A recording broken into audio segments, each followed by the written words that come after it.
Alright mga idol, usapang boxing na naman tayo. Sa natapos nga pong laban sa pagitan ni na undisputed super middleweight champion Saul Canelo Alvarez kontra sa kapwa undisputed champion ng 154 pounds division na si Jermell Charlo, alam naman natin na dinomina nga lang ni Canelo Alvarez itong si Charlo sa loob ng 12 rounds. At sa kanilang naging bakbakan nanatili nga pong undisputed champion itong si Canelo Alvarez.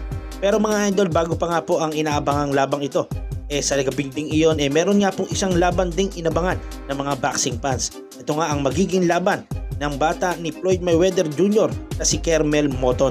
So ito nga po ang pro debut ni Kermel Moton at alam naman natin na ibinabandera nga po ito ni Floyd Mayweather Jr. na magiging next superstar nga raw ng boxing. At dito nga sa kanyang naging laban nakalaban niya ang kapwa undefeated boxer na si Ezekiel Flores na may kartadang 4 wins with 3 knockouts at wala pa nga pong talo. At sa kanila nga pong naging bakbakan tila hindi nga po nagbibiro itong si Floyd Mayweather Jr. na sabihin niyang magiging next superstar ng boxing itong si Kermel Moton. So mga idol, tinapos nga lang po ng batang-batang si Kermel Moton itong si Ezekiel Flores sa loob lamang ng round number 1. Oh yeah!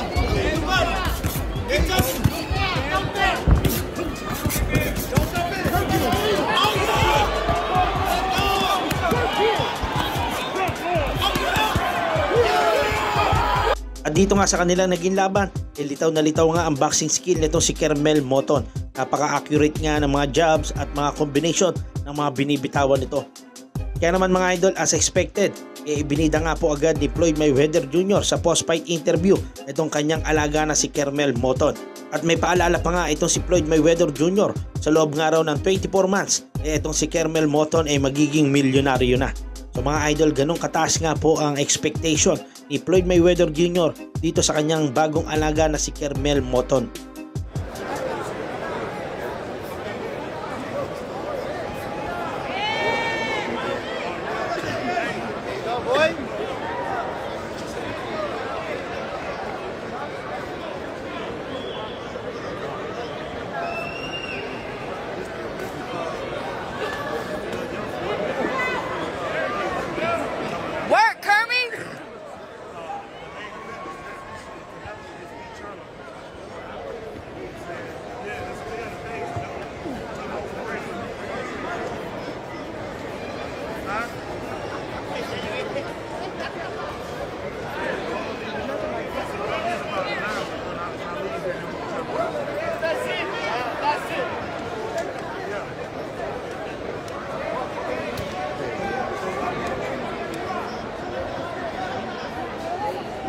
Good. Yeah, Kirby, let's go. Easy work. Woo!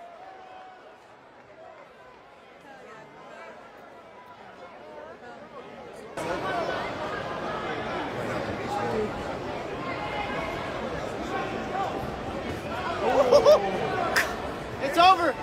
Let's go.